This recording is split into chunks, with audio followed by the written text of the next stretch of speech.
The new gaming laptops coming from ASUS this year are crazy. Here are all the new models and updates coming in 2023. First up is the new Zephyrus G16, which replaces the popular Zephyrus G15 from last year. As you can probably tell by the name, it now has a larger 16-inch screen with a 16:10 aspect ratio, which honestly, I think is about time. Last year, the G15 and M16 were basically the same chassis, but the AMD-based G15 just had less screen space compared to the Intel-based M16. I never understood why the G15 got a smaller screen compared to the M16, even though they used the same laptop body, so this is a good update. But unlike last year's Zephyrus G15, this year's Zephyrus G16 moves away from AMD Ryzen processors to Intel 13th gen processors instead, going right up to the Core i9-13900H with 14 cores and 20 threads. It also goes up to Nvidia's RTX 4070 graphics with a 120 watt power limit. So with a bigger 16-inch screen and now an Intel processor, the new G16 sounds a lot like the M16. So then, what did they do to the M16? Well, the M16 has actually received a whole new chassis design this year, and it goes right up to Nvidia's new top-end RTX 4090 with a 145 watt max power limit. So compared to the Zephyrus G16, the new Zephyrus M16 has both a higher maximum GPU and a higher maximum GPU power limit. The Zephyrus G16 only has one memory slot for upgrades, with some RAM soldered to the motherboard, which is what they did with last year's Zephyrus models too. But the new Zephyrus M16 finally has two memory slots, and this is because the new M16 has its new chassis design, while the G16 seems to be using last year's M16 chassis, which was limited to one memory slot. Even so, the physical size of the G16 and the M16 this year are very close together, so it kinda sucks that the G16 doesn't also get the two memory slots. But I suppose it's probably cheaper and easier for ASUS to use last year's M16 chassis as the G16 this year. By reusing the existing design, it probably won't cost as much compared to the new M16, because that M16 is a higher tier product compared to the G16. Anyway, this means the G16 maxes out at 48 gigs of memory, while the M16 goes right up to 64 gigs. The M16 also has the option of a 2560 by 1600 240Hz mini LED screen with G-Sync, while the cheaper G16 does not offer a mini LED option. Both laptops still have a mux switch just like last year, but this year they've also been updated to feature Nvidia's advanced Optimus, which means the change between the GPUs is now automatic and you don't have to manually reboot. The ports on the G16 are the same as last year's M16 with one exception. The new G16 has HDMI 2.1 support, so it can support a 4K 144Hz monitor now instead of maxing out at 4K 60Hz. Unfortunately, I don't have any shots of the new M16's ports, but based on the spec sheet, it's almost got the same as the G16, but the M16 seems to be missing Ethernet. Like the smaller G14, this year's M16 also gets the option of an animated lid, which does make the laptop a little thicker. Along with a higher possible maximum GPU with higher power limit, more memory upgrade options, and mini LED screen, the new M16 also has a third fan inside, just like ASUS's Flow X16 last year. And that's why the M16 is able to support higher tier GPUs and higher power limits compared to the G16. There's just more cooling capacity. The smaller 14-inch Zephyrus G14 has also been updated this year, with AMD's latest 8-core 16-thread Ryzen processors and up to Nvidia RTX 4090 graphics, which just sounds insane. Last year's G14 was all AMD with Radeon graphics, but in 2023, ASUS are going back to Nvidia graphics just like the G14 originally had. The RTX 4090, 4080, 4070, and 4060 configurations of the Zephyrus G14 should all have a maximum 125 watt power limit. So while not as much compared to bigger gaming laptops with more cooling that can boost the power limits higher, I'm still expecting this to perform extremely well for a 14-inch model. Definitely make sure that you're subscribed for my upcoming reviews and gaming benchmarks. To make things confusing though, it seems like the G14 is going to use both Zen 3 and Zen 4 processors, which only have slightly different product names. To be fair, this isn't really ASUS's fault. They're just using the processors that AMD are making available. I'll have a whole discussion about it in my AMD video coming tomorrow. Like the G16, there's still just one memory slot inside with some memory soldered to the motherboard, but I think that's a bit more reasonable in a 14-inch laptop. The G14 also gets a new QHD Plus mini LED 165Hz screen option, a along with cheaper QHD plus 165Hz or Full HD plus 144Hz. Only the QHD plus screens get G-Sync, but all three panel options will support Advanced Optimus, which is also new to the G14 this year. Now, you can get either the mini LED screen or the animated lid on the G14, but not both, because each one increases the thickness. But that is not a limit with the new M16 design, which can have both the mini LED screen as well as the animated lid together, or just one or the other,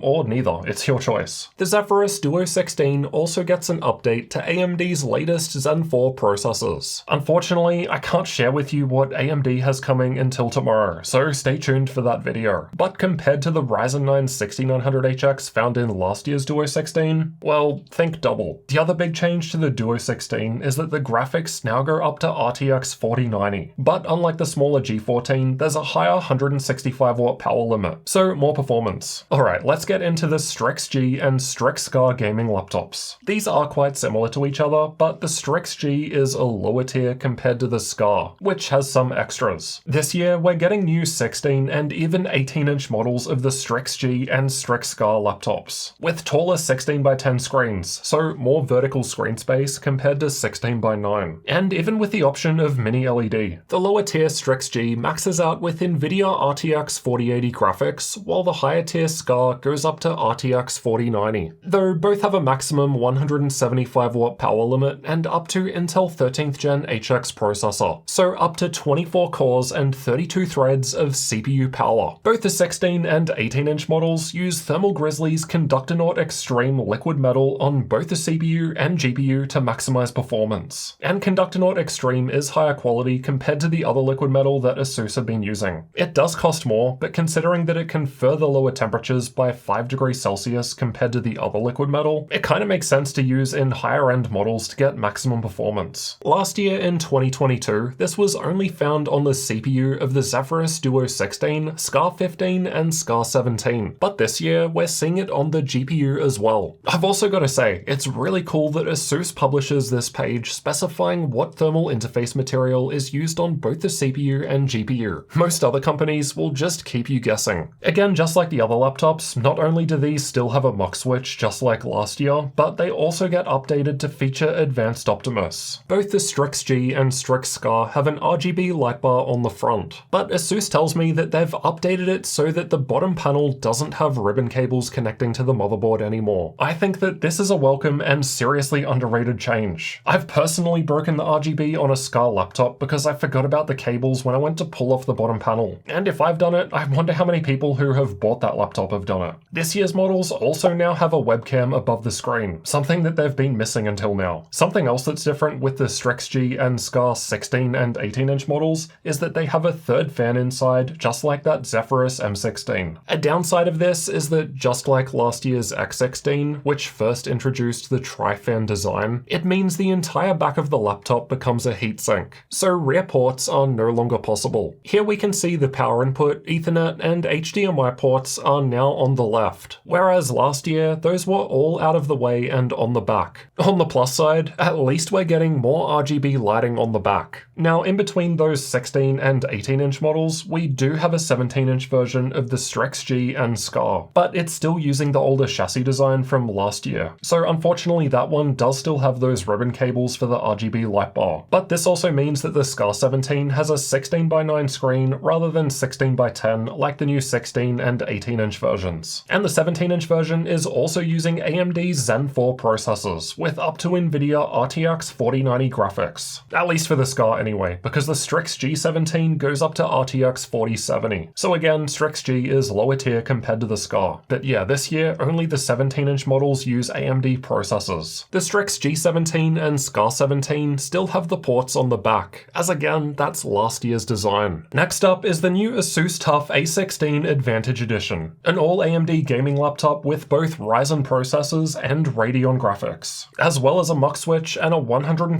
GPU power limit. I've been told by ASUS that the new A16 chassis actually gets the same GPU power limit as the smaller A15 in the NVIDIA options, which goes up to 140 watts. It's just that NVIDIA and AMD measure power differently. So NVIDIA says 140, but AMD says 120. But in terms of actual power that's being drawn from the wall, it should be the same. Anyway, that Radeon GPU eGPU powers the 16-inch screen with FreeSync Premium, with either a 2560 by 1600 240Hz panel or cheaper 1920 by 1200 165Hz panel. Obviously, the lower resolution panel will be easier to run games at higher FPS, because less pixels is less demanding on the GPU, but it also has a slower response time. That's the trade-off. Available with the new Sandstorm color or black anodized aluminum finishes, this is a new laptop that I can't wait to test. Last year in 2022, I covered 37 different laptops, and only one of those had AMD's Radeon graphics, which was the Zephyrus G14 near the start of the year. So yeah, I really can't wait to see what AMD's next-gen RDNA 3 can do in a laptop. Unlike last year's A15, the A16 supports USB Type-C charging, and this Type-C charging update has also come to last year's ASUS TUF A15, A17, F15, and F17 as well. And all four of those laptops have also been updated this year with either AMD's new Zen 4 processors for the A series or Intel's 13th gen for the F series. Both those laptops are basically the same, it's just that the A ones are AMD while the F ones are Intel. I don't really know how F stands for Intel. Maybe they should have called them the i15 and i17. Anyway, like all the other laptops mentioned, these still do have the mux switch that was introduced to them last year. But interestingly, these also get refreshed with Advanced Optimus this year. So almost exactly a year ago when I made this CES video for ASUS, I was talking about how they were adding the mux switch to almost every single gaming laptop. And now this year, it looks like they're taking that to the next level and giving pretty much everything Advanced Optimus. And I honestly wasn't expecting to see that feature make its way down to the lower budget-friendly TUF series. But hey, here we are, 2023 looking pretty good. Apparently the fans are improved too. ASUS is saying this results in 13% more airflow compared to last gen, while also being quieter. The ASUS Flow series, including the Z13 tablet, X13 and X16 2-in-1 machines, have also been refreshed with the latest CPUs and GPUs. The GPU in the smallest Flow Z13 tablet now goes up to RTX 4060 with a 65-watt power limit, a nice boost over the 40-watt RTX 3050 Ti that it came with last year. Along with Intel Core i9-13900H CPU, that's a lot of power in a 13-inch device. There's also a new QHD+ 165Hz screen with faster response time, while the whole machine also weighs a bit less.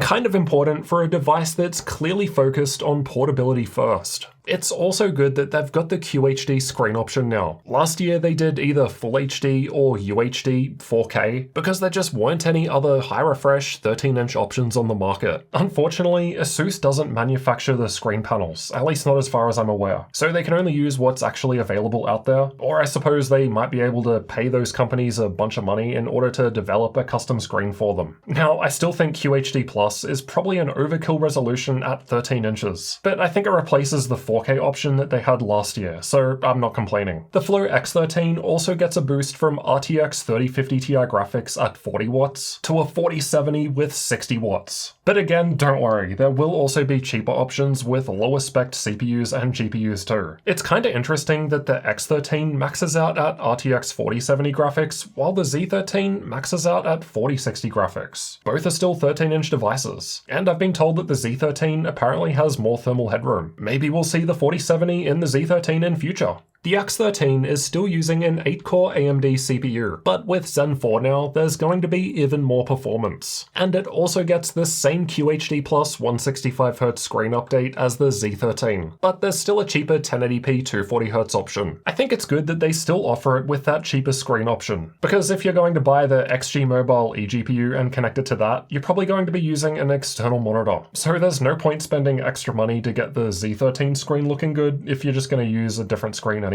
It's all about having choices. Like I always say, user choice is always best. Oh, and the X13's battery also gets 21% bigger, going from 62 watt hours to 75 watt hours, which is impressive considering it actually gets smaller and lighter this year, while also increasing the touchpad size by 56% compared to the 2022 version, as the keyboard area gets pushed further back, increasing the palm rest area as well. The Type-C charger also gets boosted from 100 watts up to 100 130 watts this year with both the Z13 and X13, and that's to accommodate those higher GPU power limits. Apparently, the new charger is only a little larger and heavier compared to last year, so probably worth it to get the extra performance. Like the Zephyrus G16 earlier, the ASUS Flow X13 also leaves AMD this generation and goes to an Intel 13th gen CPU, along with a slightly higher GPU power limit. I don't know for sure why this is happening, but if I had to guess, it's probably an AMD supply issue. Other companies like Dell have already announced that their gaming laptops with Intel CPU and Nvidia graphics are coming in Q1 this year, but then their AMD versions are coming in Q2, so potentially up to 3 months later. So it just seems like AMD hardware is coming later, and ASUS don't want to stick around and wait for it. That's just my guess though. For some reason, the X16 only goes up to RTX 4070 graphics with a 130 watt power limit. I mean, yeah, okay, that probably destroys last year's X16 with a 125 watt power limit and RTX 3070 Ti graphics. But it's just a bit weird that the same tier RTX 4070 is found in the 13-inch X13. Granted, that one does have half the power limit, so the X16 will obviously perform much better. The X16's mini LED touchscreen has also improved from 165Hz to 240Hz, and it gets brighter with double the dimming zones. The screens on all three Flow devices have been updated with Gorilla Glass DXC, which makes the screens a bit more matte. Now, it's not as matte compared to, say, an IPS panel. It's meant to still be glossy, somewhere in between. And this special coating is meant to reduce visible fingerprints and reflections, while still providing clear and sharp visuals that people have come to like from glossy screens. And that finish also gets applied to the lower second screen on the Zephyrus Duo 16, so that should look a bit more glossier now compared to matte like before. All three of these Flow series devices can still use ASUS's external graphics solution, the XG Mobile, which has also been refreshed this year with Nvidia's RTX 4090 mobile GPU, but there might be more options coming later. The new 4090 XG Mobile still uses PCIe Gen 3 for the connection, so it's backwards compatible with all previous Flow devices, exactly as ASUS promised 2 years ago, I think it was, when they first introduced it. So if you've got the first gen 2021 X13, for example, you should be able to hook up the 4090 to it. And I think it's great that ASUS have kept this promise and kept the XG Mobile upgradability coming. They didn't just abandon it like we've seen countless other companies do anytime they introduce some sort of GPU upgrade like this. I seriously can't wait to test out a 4090 XG Mobile with a 13-inch tablet. That just sounds crazy. So again, make sure you're subscribed. As for availability on all this new stuff, it will depend on the specific laptop and the specs. But I've been told that we're looking at the first models becoming available in mid-February this year. ASUS have plenty more laptops coming out this year. You can find out more in this video over here next. Or check over here if you want to see all of the new gaming laptops coming out in 2023. There are lots of other exciting changes that you want to know about.